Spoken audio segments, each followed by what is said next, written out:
Joining me now is Can Dündar himself. Welcome, Mr. Dündar. Now, the Turkish President Recep Tayyip Erdogan says you're a traitor, you're a spy, and even a terrorist. Your response?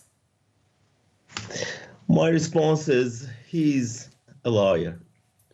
Because there's nothing, there's no journalists in jail with the terrorist charges. I mean, they're all convicted or blamed of releasing state secrets, writing against the governments, being critical about the government's policies, etc. So they're just journalists, not the terrorists, but blaming that for terrorism is a kind of traditional attitude of this government, unfortunately. Now, there are reports that your personal security has become an issue since the recent visit by Erdogan to Germany. What can you tell us about that? About the security issue? That's right. Mm-hmm. Of myself, you mean? That's or right. in general? No, your security issue, your personal security. I'm afraid it's not only me, but the whole opponents of Erdogan are under risk everywhere in the world, because everybody watched the press conference and you can easily see how angry he is against the journalists who's critical about him. And he's, looking for a revenge. And that's why, of course, you have to be careful while you are challenging him. So there is no opposition left almost in Turkey in the media sector. So that's why he's trying to punish the journalists outside Turkey, just to give the message to the others that he can find you everywhere.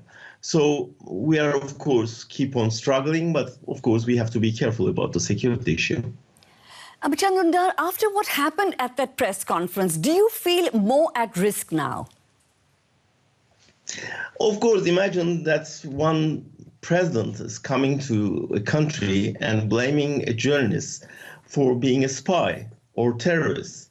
So what would you expect out of this? There are a lot of people wants to be a hero in the eyes of him or his government by punishing the journalists. And we have experienced this in Turkey. And just in front of the courthouse, I was attacked by a gunman, and he's just freed last week without any punishment. So it's a kind of encouragement if you're not punishing a guy just putting a gun over a journalist. That's a kind of encouragement, of course.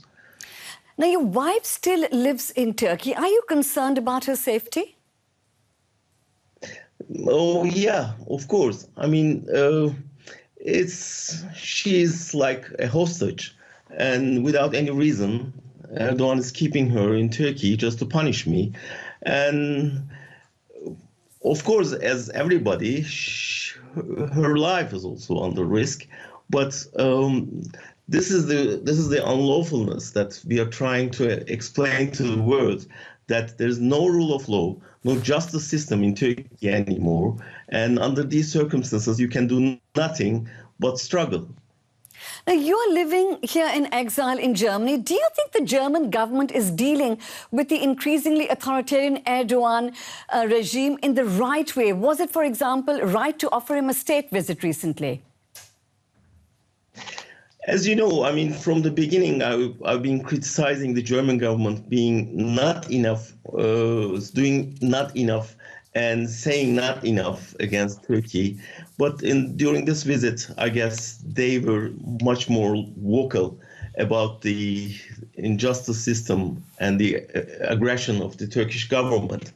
The state visit, of course, was a question, but you have to divide Erdogan from Turkey, and you have to respect Turkey and Turkish people, while you have to warn the Erdogan government for its crackdown against media. So that division is very important, because you have to be side by side with people, Turkish people fighting against Erdogan, and you don't have to isolate them.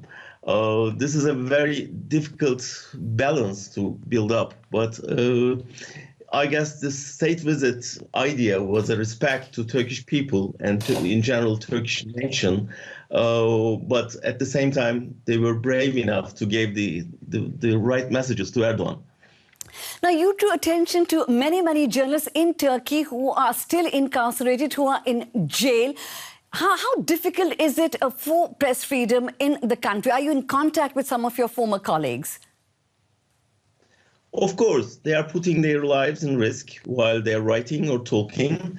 And even today, I mean, one of my colleagues and a parliamentarian at the moment in front of the judge, together with my wife, for what?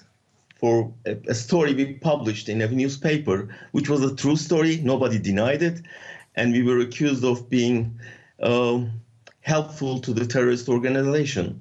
And ironically, we've been criticizing the government for aiding and abetting some Islamist guerrillas in Syrian over Syrian border. And now we were accused of being terrorists or aiding the terrorist organizations. So it's a witch hunt against the journalists in Turkey to suppress them, to stop them talking or writing. But thanks God, we have still brave journalists to search for the truth.